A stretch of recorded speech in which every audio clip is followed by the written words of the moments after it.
자, 우리 하나님 말씀을 찾겠습니다. 구약 성경입니다. 민수기 33장 1절로 14절까지 말씀을 보겠습니다. 구약 성경 민수기 33장 1절로 44절까지 말씀을 같이 보겠습니다. 우리 한 목소리로 같이 합독합니다. 시작. 모세와 아론의 인도로 내 의를 갖추어 애굽을 떠난 이스라엘 자손들의 노정은 이러하니라. 모세가 여호와의 명령대로 그 노정을 따라 그들이 행진한 것을 기록하였으니 그들이 행진한 대로 노정은 이러하니라. 그들이 첫째 달 여섯째 달이라 안삽세를 떠났으니 6월절 다음 날이라. 이스라엘 자손이 애굽 모든 사람의 목전에서 큰 능력으로 나왔으니 애굽에는 여호와께서 그들 중에서 치신 모든 장자를 장사한 때에 여호와께서 그들의 신들에게 벌을 주었다.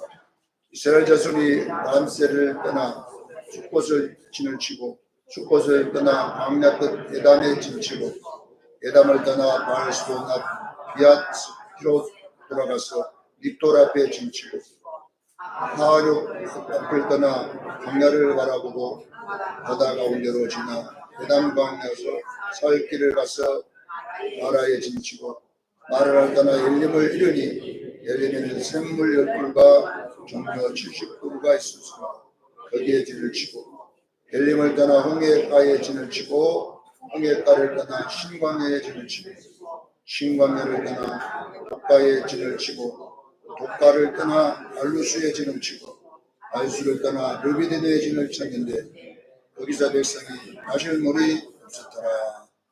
아멘.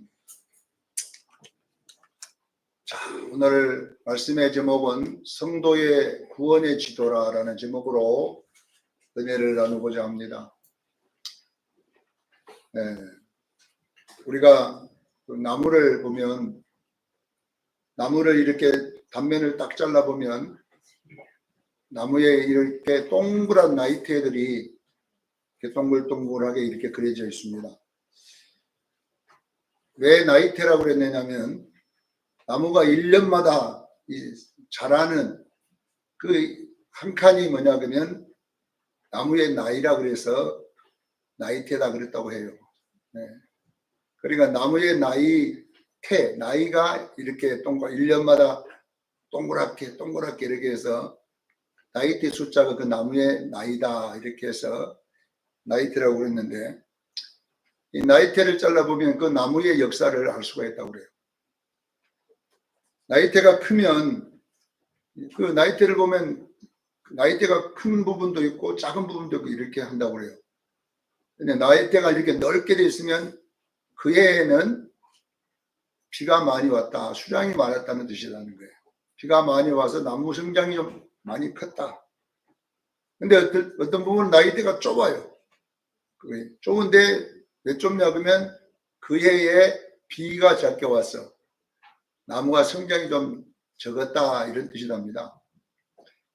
근데 또 나이테를 보면 색깔이 좀 희미한 거 또 진하고 이렇게 되어 있잖아요. 그래서 나이테가 확실히 이렇게 진한 부분 때문에 구분이 되잖아요. 그 진한 부분은 겨울에 자란 부분, 가을 겨울은 진하게 나오고요. 연한 부분은 봄 여름 그렇게 되어 있다라는 것을 봅니다. 그래서 그 나이테를 분석해 보면 그 나무가 만약에 화재가 났다, 어떤 일이 일어났다 그러면 그 나이테에 다 역사가 기록되어 있답니다. 그래서 나무에 오래된 나무를 잘라보면 기후변화가 어떤 식으로 되어 있는가를 그 나무의 역사 속에 다 이렇게 알 수 있다고 그렇습니다. 여러분, 나무의 나이테가 있듯이 우리 성도들에게도 구원의 나이테가 있습니다. 구원의 나이테. 이것을 보고 구원의 지도다 이렇게 말을 하는 것입니다. 큰 나무는 나이테가 크고 작은 나무는 나이테가 적듯이 우리 신앙에서도 여러분요, 믿음이 막 크게 자라면요 나이테가 크고 믿음이 자라는 속도가 느리면 작고 이런 것처럼 우리 성도들에게도 신앙생활의 나이테가 있음을 기억하기를 바랍니다. 그런데 우리는 나무는 잘라봐야 되죠. 우리는 자를 수가 없잖아요. 그래서 성경에 보면 요한계시록 20장 13절 이후에 읽어보면 뭐라고 되어 있느냐면 행위록책이라고 하는 게 나와 있어요. 행위록책. 너희의 행위가 기록된 책에 우리의 나이테가 기록되어 있음을 믿으시기를 바랍니다. 오늘 여러분 우리가 하나님 앞에 가면 우리의 신앙의 나이테가 그대로 다 적어져 있어요. 그것만 보면 이 사람이 어떻게 신앙생활을 했다는 것을 알 수가 있습니다. 자, 우리 성도들에게는 분명하게 신앙의 나이테가 있다는 것은 성장해가는 이런 구분이 있음을 아셔야 돼요. 예수 믿고 우리가 예수님 앞에 갈 때까지의 신앙생활의 성장의 이 테두리가 다 그려져 있어요. 사도 바울은 이 구원의 테를, 나이테를 3단계로 그려놨는데 로마서 8장 30절에 부르시고 의롭게 하시고 영화롭게 했다 이렇게 3개만 동그랗게 이렇게 그려놨어요. 사도 바울은. 그러니까 이거는 우리가 말하는 창원에서 기차가 출발하면 창원, 대전, 서울역 이렇게 3개만 딱 이렇게 중요한 것만 그려놓은 것과 같은 것입니다. 자, 사도 바울이 이런 구원의 나이테를 부르시고 의롭게 하시고 영화롭게 했다는 것은 어디서 이것을 알아서 이렇게 했느냐면 바로 구약 성경의 이야기를 가지고 그렇게 그려놓은 거예요. 로마서 15장 4절에 보면 구약에 등장하는 역사적 이스라엘은 신약에 등장하는 이 영적 이스라엘인 교회의 이야기를 비유로 그려놨다. 교훈을 위해 기록했다고 그렇게 사도 바울이 말하고 있습니다. 구약에 나와 있는 모든 이스라엘, 역사적 이스라엘의 이 이야기는 신약에서 말하는 성도들, 이 교회를 신앙생활의 역사를 그려놨다는 것을 바울이 말하고 있는 것이죠. 그래서 가장 구약의 사도 바울의 부르시고 의롭게 하시고 영화롭게 했다는 것을 가장 잘 나타내는 것이 뭐냐면 출애굽기 23장 14절로 17절에 나와 있는 이스라엘의 3대 절기입니다. 이스라엘의 3대 절기는 유월절, 맥추절, 수장절로 그렇게 기록됐어요. 남자는 이 절기를 지켜라 이렇게 되어 있는데 이 유월절은 뭘 말하느냐? 우리의 구원받음을 말합니다. 유월절, 우리의 구원받음. 맥추절은 광야에서 모세가 십계명을 받을 때 지켰던 것이 맥추절이거든요. 그러니까 십계명을 받았다는 이야기는 하나님의 말씀을 받고 그 말씀대로 광야를 사는 이것을 맥추절이라. 다시 말하면 우리 성도들의 성화의 이야기를 믿으시길 바랍니다. 그리고 수장절은 가나안 땅에 들어가는 이야기. 이렇게 해서 사도 바울은 유월절, 맥추절, 수장절 이렇게 해서 우리 구원을 3단계로 그려놓은 걸 그렇게 옮겨놓은 거예요. 그래서 이 유월절, 맥추절, 수장절처럼 유월절, 애굽에서 유월절을 지킵니다. 그리고 맥추절은 광야에서 지키고 수장절은 가나안 땅에서 지키는 이렇게 우리들의 이야기를 이렇게 그려놨다는 것을 아시길 바랍니다. 그러면 이 신약의 우리들은 이 3대 절기를 우리 구원에다가 맞춰보면 유월절은 뭐냐? 어떻게 우리에게 이루어지느냐? 예수 믿음으로 이루어진 줄로 믿으십시오. 여러분이 예수 믿으면 유월절이 이루어진 것이에요. 어린 양이 피를 뿌려서 문설주와 임방에 바름으로써 그 바른 집은 죽음의 사자가 뛰어넘어갔다. 이게 유월절이거든요. 마찬가지입니다. 우리가 예수를 믿으면 분명하게 여러분에게 예수님의 피로 인쳐짐을 믿으십시오. 우리는 안 보이지만 분명하게 예수님 피로 우리에게 인쳐질 줄로 믿습니다. 예수를 믿으면 지금 우리는 안 보이지만 영들은 보일 거잖아요.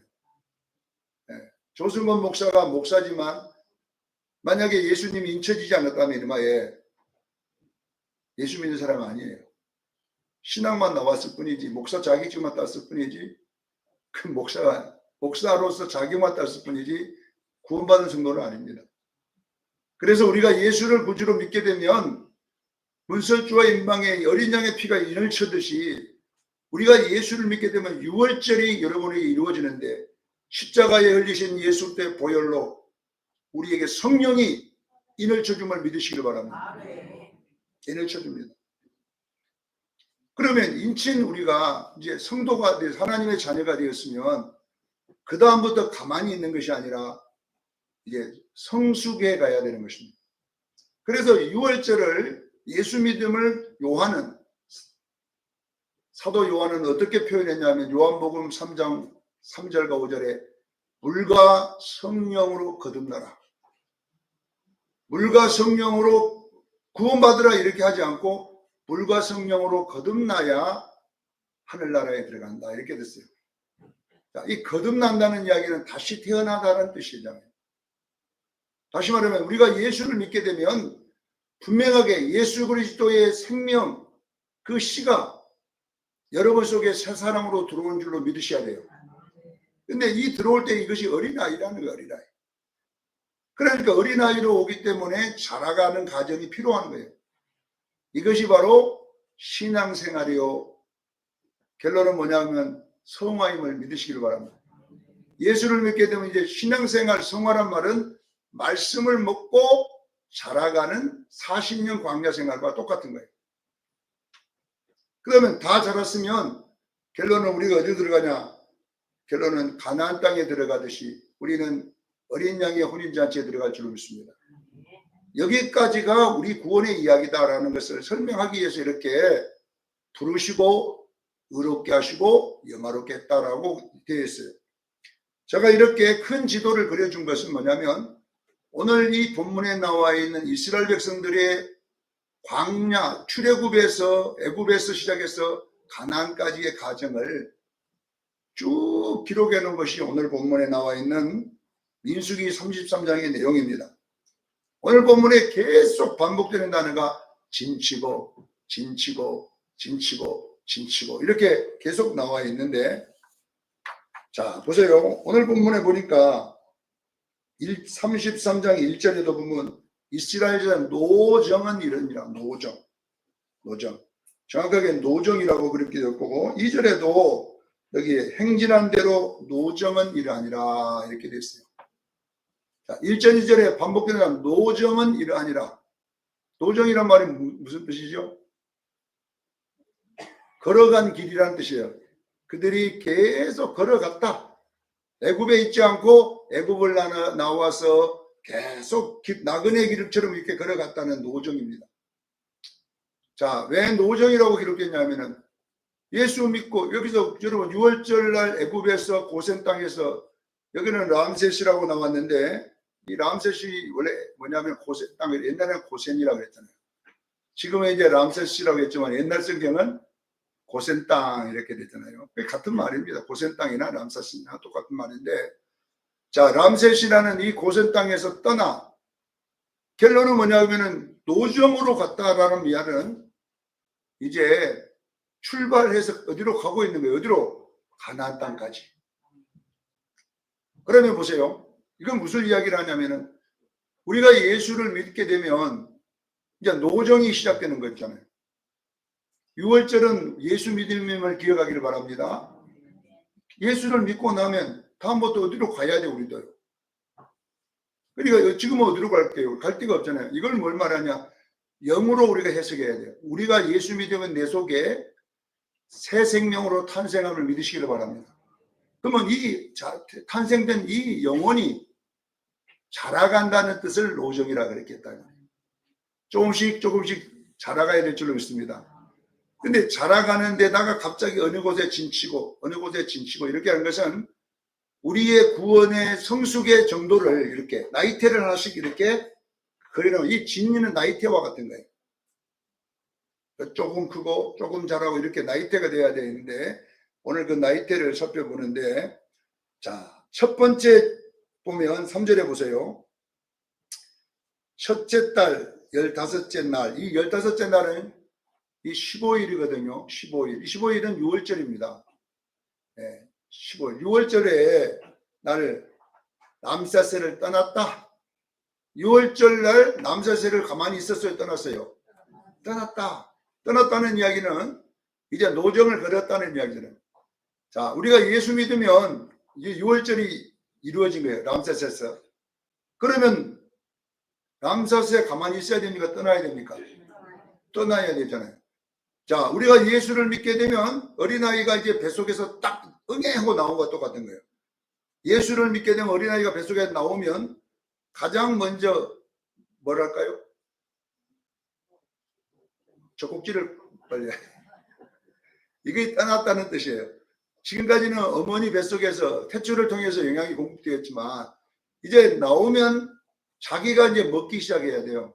똑같습니다. 우리가 예수를 믿게 되면 그 다음부터 뭘 해야 되냐면 하나님의 말씀대로 행해야 될 줄로 믿습니다. 말씀대로 행한 것을 떠났다 이렇게 표현한 거예요. 이것이 바로 신앙생활임을 기억하기를 바랍니다. 떠나가지고 첫 번째 진친 곳이 뭐냐면요. 5절에 보면 숫곳이라고 하는 곳에 진쳤어요. 자, 여러분 보세요. 람세스에서 떠났다는 이야기는 유월절을 지키고 람세스에서 떠났다는 이야기는 예수 믿고 이제 하나님의 말씀대로 사는 신앙생활이 시작됐습니다.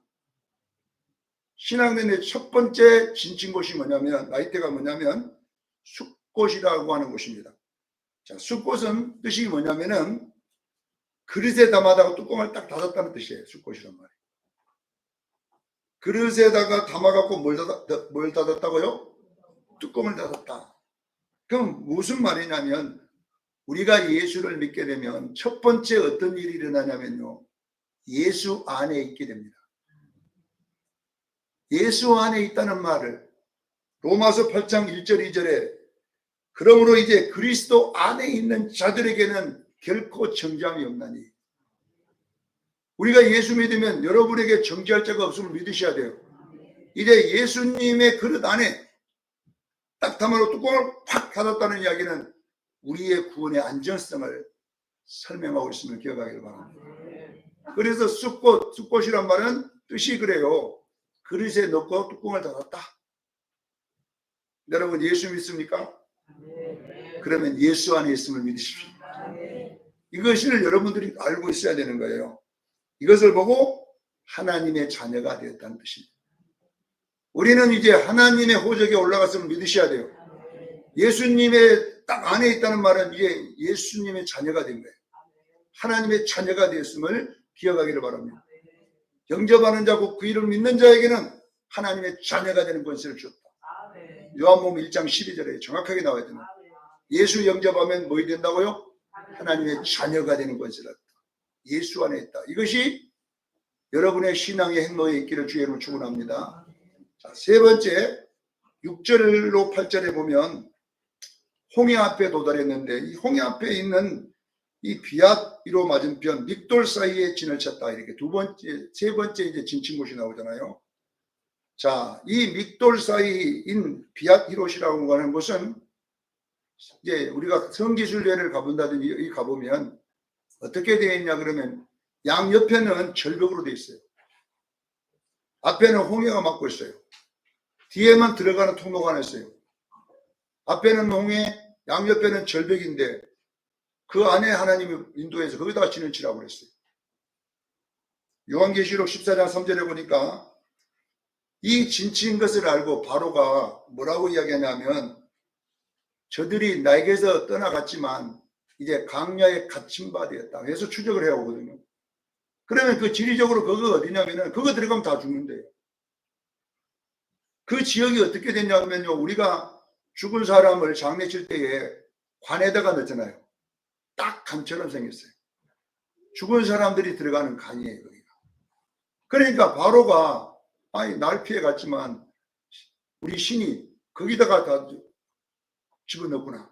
그래서 추적에 옵니다. 거기 추적에 와요. 바로가. 추적에 와서 이제 길을 꽉 막아버리니까 이스라엘에서는 갈 곳이 없어요.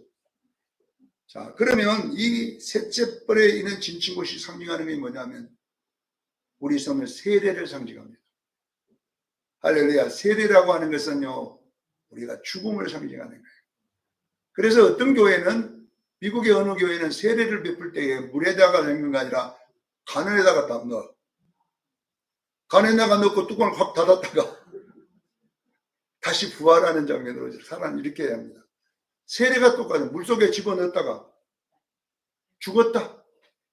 우리는요, 예수 그리스도와 함께 죽고 예수 그리스도가 살았음을 믿으시길 바랍니다. 이것이 세례입니다. 그래서 구원에 우리가 예수 안에 하나님 아들이 예수 믿고 하나님 아들이 되었으면 그 다음에 세례를 받는 거예요. 교회 와서 일정한 교육을 받고 이제 우리 기존 교회들은 침례를 안 하고 약식 세례로 물을 찍어줬지만 이것도 뭐냐면 예수 그리스도와 함께 죽고 예수 그리스도와 사는 표로 받는 줄로 믿으시길 바랍니다. 그래서 우리 나이 때는 세례라는 나이 때가 하나 생겼다는 것을 기억하기를 바랍니다. 자, 이제 이 세례를 받고 나면 많은 성도들이 세례가 뭔지를 잘 모르는데 이 세례는 사도 베드로가 뭐라고 했냐면 세례라는 건 뭐냐? 구원의 표지만 선한 양심이 하나님을 찾아가는 것이다 이렇게 되어 있어요. 자, 세례라는 말은 홍해가 세례의 상징이잖아요. 이스라엘 백성들이 바다 물속으로 들어갔다가 나오는 것이 세례인데 다시 말하면 세례라고 하는 것은 다시 뒤돌아가지 말라는 뜻이에요. 우리가 예수를 믿었으면 세례를 받았으면 이제 신앙생활을 하기를 주여 축원합니다. 이제 가나안 땅을 향해 가야지 애굽으로 가지 않겠습니다. 이것을 표로 받는 것이 세례인 줄로 믿으십시오. 그래서 목사님이 세례 문답을 하는 것은 이제 신앙생활 똑바로 할 거냐? 이렇게 묻고 신앙생활 이제 신앙 고백도 묻고, 그러니까 예수 믿었는가 묻고, 주일 성수도 할 것인가 묻고, 이런 11조 생활도 할 것인가 이렇게 여러 가지 묻는 것은 이제는 당신은 세상으로 갈 수 없고 이제 천국을 향해 가야 됩니다. 이거에 대해서 서약합니까? 예. 그러면 이제 세례를 주잖아요. 근데 서약하니까 못합니다. 이러면 세례를 안 주잖아요. 네. 여기에도 세례 받을 때 대답 다 했으니까 결론은 뭐냐? 이제 요단강 이 홍해를 기준해서 다시 애굽으로 갈 수 없고 이제 우리는 강야로 나와서 하나님 쪽으로 가야 될 줄로 믿습니다. 그래서 세례를 받게 되면 이제 선한 양심이 하나님을 향해 가는 것이다. 이걸 표로 받음을 기억하기를 바랍니다. 그래서 이 비앗 이롯이라고 하는 것은 세 번째 세례 받는 것을 말한다. 자, 네 번째 8절로 9절에 보니까 이제 세례를 받고 홍해를 건너고 첫 번째 지친 곳이 어디냐면 바로 마라라고 하는 곳입니다. 오늘 보면 8절로 9절에 나와 있죠. 자, 마라의 쓴물 사건은 너무나 잘 알잖아요. 불이 써서 못 먹으니까 결국은 뭘 죽느냐? 거기에 나무가지를 던져서 단물로 만들어 먹고 엘림에 가서 있었다. 이런 내용이 나와 있는 것입니다. 여러분 출애굽기 15장 27절에 보면 이런 마라의 쓴물을 먹음으로써 애굽의 질병을 치료함이라 이렇게 나와 있어요. 그러면 마라의 쓴물 먹는 것이 뭐냐면 이제 말씀을 먹기 시작한다는 뜻입니다. 사랑하는 성도 여러분, 이제 세례를 받고 이제 강령에 나왔으면 이게 뭐냐? 말씀 생활임을 기억하기를 저는 축원합니다. 말씀을 먹어야 되는데 말씀 생활이 쉽지 않는다는 이야기예요. 요한계시록 10장 9절에 보면 하나님의 말씀은 배에서는 쓰나 내 입에서 꿀같이 달다 이렇게 되어 있어요. 여러분 신앙생활이라고 하는 것은 예수 믿고 세례까지는 굉장히 쉬워요. 세례 받고 이제 교회 나오기가 쉽지 않아요. 그러나 여러분 보세요. 여러분들이 하나님의 말씀을 먹기 시작하면 써서 힘들기는 힘들지만 먹으면 여러분의 죄가 여러분의 죄의 쓴뿌리들이 여러분의 죄의 습성이 사라질 줄로 믿습니다. 이것을 애굽의 질병이 치료된다는 이야기입니다. 우리가 여러분요 세상에 있었던 습성들이 예수 믿어도 그대로 있어요. 그래서 사도 바울은 이것을 어떻게 설명할까 하다가 로마서 8장에 보면 양자의 영을 받았다. 우리가 하늘에 있는 아들의 영을 받았다 이렇게 하지 않고 양자의 영을 받았다는 것은 우리가 예수 믿어도 믿지 않을 때에 그 죄의 습성을 갖고 있어요. 그럼 이것을 치료하려면 어떻게 치료해야 되냐? 쓴 말씀을 먹어야 되는 거예요. 쓴 말씀을 먹게 되면 우리가 보약도 써야지 약이 된다듯이 쓴 말씀을 먹게 되면 여러분 속에 있는 죄의 습성, 이것이 하나씩 없어질 줄로 믿습니다. 그래서 이 마라의 쓴물은 앞으로 강요에 일어날 모든 일에는 똑같아요. 모든 말씀을 쓰되 먹으면 달 줄로 믿습니다. 그래서 나무가지를 던졌더니 단물로 바꿔졌다, 이렇게 나와 있는 것이에요. 그래서 여러분, 이제부터 신앙생활이라고 하는 게 뭐냐? 말씀대로 사는 생활입니다. 이것이 바로 어린아이가 나와서 우유를 먹기 시작할 때 먹는 것과 똑같다는 것입니다. 자, 다섯 번째 11절 12절에 보면 이제 마라의 쓴물을 지나서 신광야에 지나쳤는데, 신광야는 어떤 사건이 벌어진 곳이냐면 출애굽기 16장 20절에 보면 만나가 내리기 시작할 때였어요. 만나. 자, 보세요. 만나가 왔는데 만나를 이틀치를 주면 이틀치 걸 썩었어요. 자, 그러면 뭐냐면 우리가 신앙생활 하는데 만나라는 말씀을 먹게 됩니다. 그런데 이 만나는 어떤 것이냐면 우리들의 일상을 말합니다. 그러니까 하나님의 말씀은 기록된 말씀도 있지만 생활의 말씀이 있음을 믿으셔야 돼요. 그래서 우리에게 주어진 하루는 하나님의 말씀입니다. 근데 왜 이틀치를 주면 썩냐, 이 말이 무슨 말이냐면, 여러분, 우리 예수 믿는 사람은 하루만 살아야 돼. 내일을 산다는 말이 뭔 말이냐면 내일을 염려한다는 이야기예요. 여러분요, 내일을 염려하면요, 여러분들이 어떻게 되냐면요, 걱정이 생기기 시작합니다. 분명히 하나님을 믿으시기를 바랍니다. 우리 하나님은 여러분을 전능하신 하나님이고 여러분을 지켜주신 하나님인데, 우리가 내일 모레 앞으로 죽을 때까지 걱정을 하게 되면요, 염려가 막 가득해. 자식 염려, 건강 염려, 별 염려가 여러분을 잡으면 여러분의 신앙생활이 재미가 없어져요.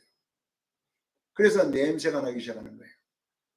그럼 어떻게 우리 성도들은 말씀 생활하느냐? 하루만 사는 생활입니다. 그래서 마태복음 6장 34절에 내일 일을 염려하지 말고 내일은 내일이 염려하도록 맡기고 한날의 괴로움은 그날에 족하니라. 자, 우리는 뭐냐면요, 우리에게 주어진 것은 오늘 하루밖에 없어요. 누가 내일을 알 수가 있어요. 지금 얼마 전에 뉴스에 나왔잖아요. 예수 믿는 권사님 몇 분이 성지순례인가 여행 간다다가 인천 쪽에서 도로에 딱 차를 대고 공항에 가고 있는데 갑자기 커브를 들고 돌아오던 레미콘 트럭이 거기서 굴렀는데 그 차를 덮어버려가지고 다 죽었어요. 예수 믿는 권사들인데도. 과거에 이들은 저기 찜질방에 목사님들이 노예 끝나고 찜질로 갔다가 불이 나가지고 목사님 두 분이 돌아가셔 버렸잖아요. 여러분, 찜질할 때 불 날 줄 누가 알았겠어요? 아무도 모르는 거예요. 여기에 내일을 아는 사람 있어요? 아무도 모르는 거예요. 그래서 우리 성도들은요, 내일은 내일이 염려하도록 맡기십시오. 내일은 하나님의 것입니다. 그래서 우리 성도들은 하루만 살으라는 것을 만나라는 거예요. 그래서 오늘 하루 내게 주어진 것에 감사하고 오늘 내게 있는 가족들에게 감사하고 오늘만 이렇게 하루만 살면 감사할 일이 있어. 걱정할 일이 없어. 그리고 내일은 없어요. 또 내일 가면 하루야, 그날 하루.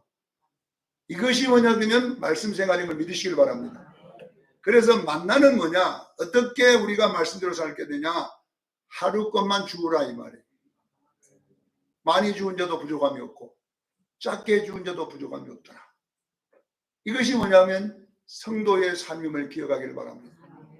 오늘 우리 성도들은 하루만 사십시오. 내일은 내일 염려하십시오. 그리고 내일은 내일의 주인이신 그분에게 맡기십시오. 이것이 신앙생활이다라는 것이 신광야에서 일어난 일이고, 여섯 번째 14절에 보면 르비딤에 진치고라고 되어 있습니다. 자, 출애굽기에 보면 이 르비딤, 출애굽기 17장에 나와 있는 내용이 기록되는데, 출애굽기에 보면 이 르비딤에서 뭐 생겨? 물 때문에 또 이제 원망하는 것이 생겼어요. 물이 안 나와가지고 이제 원망했더니 반석에 쳐서 물을 먹게 되는 이런 일이었어요. 자, 애굽에서 가져온 물이 다 떨어졌어요. 이제 강야에 물이 없어요. 이스라엘 백성들이 이제 물 때문에 원망할 수밖에 없어요. 그러니까 하나님이 모세에게 반석을 쳐서 물을 내라. 자, 이 반석의 물은 고린도전서 10장 3절, 2절, 3절에 보면 저들이 신령한 음료를 마셨다고 했어요. 어디서 마시냐? 반석에서 마셨다고 그랬어요. 이 반석은 예수 그리스도라. 바울 사도가 그렇게 고린도전서 10장에 보면, 자, 그건 여기 보세요. 저들이 가져온 물은 없어지고 이제 반석의 물을 마시기 시작하잖아요. 이건 뭘 이야기하냐면요, 우리가 여러분요, 이 반석에서 물을 마신다는 갈증 해수잖아요. 갈증이 뭐냐 그러면요, 행복과 만족을 말하는 거예요. 사랑하는 성도 여러분, 우리는 지금 모든 사람들이 돈을 가지면 갈증 해소된다고 생각해요. 자, 돈이 갈증 해소예요. 그러나 예수 믿는 사람은 이게 갈증 해소가 바꿔져야 돼요. 그냥 예수 그리스도요. 그분이 만족함이 되기를 저는 축원합니다. 예수, 반석은 예수 그리스도, 거기서 나온 물이기 때문에 뭐 만족이잖아요. 그러니까 여러분들요, 이제 삶의 가치가, 세계관이 바뀌기를 위한 축원합니다. 이제 하나님, 나의 갈증은 예수 그리스도십니다. 주님이 나와 함께 하시면 만족입니다. 제가 여러분요, 목회를 하면서 성도의 숫자를 가지고 만족하게 되면요, 어떤 일이 벌어지냐면요, 성도들이 나가면요, 완전 우쭐 걸립니다. 성도들이 많이 오면 막 할렐루야! 이게 뭐냐면 갈증인 거예요. 물인 거예요, 물. 여러분들은 돈이 많이 들어오면 할렐루야! 돈이 나가면 아이고 죽겠다. 이제 이것이 이제 우리의 갈증이 되면 안 돼요. 이제는 예수 믿는 우리는요, 갈증의 기준이 바꿔져야 돼요. 성도들은 많이 없는데도 이곳에 예배를 받으시는 그 예수님이 있으면 만족인 거예요. 여러분의 가정이 좀 어렵습니까? 그런데 초막 같은 그곳에 내주 예수 모셨으니 그 어디는 하늘나라더라. 이것이 그리스도인의 기준이, 축복의 기준이 바꿔져 버린 거예요. 이걸 안 바꿔지면요, 평생 예수 믿어도 갈증해서 안 됩니다. 예수 믿는다고 여러분 늘 돈 잘 벌리든가요? 예수 믿는다고 여러분 자식이 다 성공하든가요? 안 그렇습니다. 예수 믿어도 기도해도 어려움은 여전히 있습니다. 예수 믿어가지고 아무 어려움 없고 형통한다면요, 온 이 나라 사람이 다 교회 나올 거예요. 근데 그 사람들이 볼 때 믿는 사람이나 나는 안 먹고 삶은 똑같더라 이 말이에요. 자, 우리의 이제 갈증, 우리는 반석에서 나온 물이 되는데 이 물은 뭐냐? 예수 그리스도가 나와 함께 하십니다. 하나님이 나와 함께 하심이 이제 나의 갈증이 해소입니다. 자식들은 좀 안 풀리고 좀 어렵지만 그 자식들이 예수 잘 믿고 하나님 잘 섬기니까 갈증이 풀어지잖아요. 그런데 돈을 갈증으로 가진 권사님들은 어떻게 된 줄 아세요? 맨날 기도해갖고 보면 태는 것도 없더라. 태는 것도 없더라. 누구 개똥이 놈은 여기 교회 안 다녀도 부자로 사는데 왜 우리 자식들은 저렇게 사는가? 왜 그런지 아냐면 신앙의 기준이 안 바꿔져서 그래요. 갈증의 부분이 여기 애굽에서 갖고 나온 물 때문에 그래요. 우리는 반석에서 나온 물입니다. 내 가족이 예수 믿는 것이 갈증의 해소입니다. 신앙생활 자랑이 갈증의 해소임을 기억하기를 저는 축원합니다. 자, 이제 나머지 이제 7번째 보면 15절로 17절에 보면 신의 광야에 진치고, 이 신의 광야는 모세가 법궤를 받았을 때의 이야기예요. 법궤를 받을 때에 이제 여기서부터 어떤 일이 일어나냐면 율법을 받고 십계명을 받고 성막 지도를 받았어요. 그러면 이곳에서 맥추제를 시켰어요. 자, 여러분 보세요. 지금까지는 하나님의 말씀대로 어떻게 살 것인가를 말했지만 지금부터는 우리가 이렇게 말씀으로 사는, 왜 그렇게 살아야 되느냐, 여기에 대한 이야기가 나와 있는데, 우리는 여러분요, 어린 양의 아내로서 살아야 되기 때문에 그래요. 그래서 교회의 목적이 이제 7절부터 교회의 목적입니다. 교회의 목적은 이 세상에 잘 먹고 잘 사는 것이 아니라 예수 그리스도의 재림의 날 신옷 입고 그분을 맞이하는 것이 목적임을 기억하기를 바랍니다. 강야를 걷는 것이 복을 많이 받아서 이 땅에 잘 먹고 잘 사는 것이 아니라 그 광야에서 말씀으로 사는 것은 결론은 뭐냐? 가나안 땅에 들어가는 조건이기 때문에 그래요. 교회의 목적은 여러분 보세요. 부흥도 아닙니다. 교회의 목적은 성공이 아닙니다. 교회의 목적은 온 성도들이 말씀을 통해서 흰옷을 입고 주님 기다리는 것을 믿으십시오. 그래서 이제 여기서부터 신광야에서부터는 이제 이들에게 뭐냐면 어떤 일이 나냐면은 죽이기 시작해 하나님께서. 이 지금 신의 광야를 지나면서부터는 그 전부터는 징계란 게 없어요. 원망해도 살려놔요 하나님. 그런데 여기서부터는 원망하면 다 죽여버리는 하나님께서. 출애굽 1세대를. 출애굽 1세는 다 죽고 광야 2세대는 가나안 땅에 들어가는 이야기가 이제 7째 날부터 시작되는데, 그럼 하나님 무슨 하나님 다 죽이냐? 무슨 이야기를 우리에게 설명하는 것이냐면 에베소서 4장 21절 24절에 옛사람은 죽고 새 사람은 입어야 될 줄로 믿습니다. 이것은 흰옷 있는 생활이라는 뜻이에요. 하나님의 상징으로 그려놓은 것입니다. 그러니까 옛사람은 뭐냐? 출애굽 1세대. 그냥 세상적인 모든 것. 그러면 광야에 태어난 2세대는 뭐냐? 여러분 새 생명으로 태어난 새 사람임을 기억하길 바랍니다. 새 사람은 이제 죽고 옛사람은 벗음으로써 여러분에게 흰옷이 맞춰지기를 주님 축원합니다. 그래서 8번째 모압과 에돔을 진치고, 이 40절로 50절 말씀이에요. 자, 모압과 에돔은 뭘 상징하냐면요, 이거는 다 이스라엘이 이 야곱의 형제들이잖아요. 이들입니다. 이스라엘 모세의 그 모압은 롯, 아브라함의 조카 롯의 자손이고, 에돔은 야곱의 형이잖아요. 그러면 이것들이 우리에게 상징하는 것이 뭐냐면요, 마지막 건너갈 땅이 뭐냐면요, 요단강입니다. 요단강 앞에 이것들이 있는데, 이건 뭘 상징하냐면요, 자존심을 말하는 거예요. 내 안에 여러분 마지막 벗어야 될 건 자존심이에요. 그래서 자존심이 안 죽으면 절대로 이게 안 되는 거예요. 사랑하는 성도 여러분, 에돔과 모압을 피해가기를 주님 축원합니다.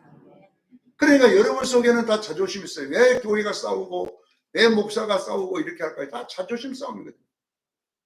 가정이 왜 싸운 줄 아세요? 다 자존심 싸움입니다. 자존심만 죽어버리면 끝날 일을 이 자존심 갖고 그냥 끝까지 버티는 거예요. 성화의 성숙의 최고 높은 부분은요, 자존심이 무너지는 거예요. 그 자존심이 뭐냐면 마지막 나가 죽고 예수가 살아야 될 줄로 믿습니다. 이것에 진치면 이제 아주 성숙한 성도예요. 그리고 마지막 54절에 9번째 가나안 땅을 분배받더라 이렇게 되어 있어요. 사랑하는 성도 여러분, 우리 신앙생활에도 나이대가 있음을 믿으시길 바랍니다. 여러분들은 지금 교회 다니면서 어느 정도 왔습니까? 예수 믿기는 믿었는데 세례까지는 받았는데 그 다음부터는 말씀하고는 상관없이 육체의 소욕대로 삽니까? 그랬다면 오늘부터 바꿔지기를 저는 축원합니다. 적어도 여러분의 생활 속에서 일어나는 모든 일 속에서 말씀으로 행하는 그런 은혜가 있기를 예수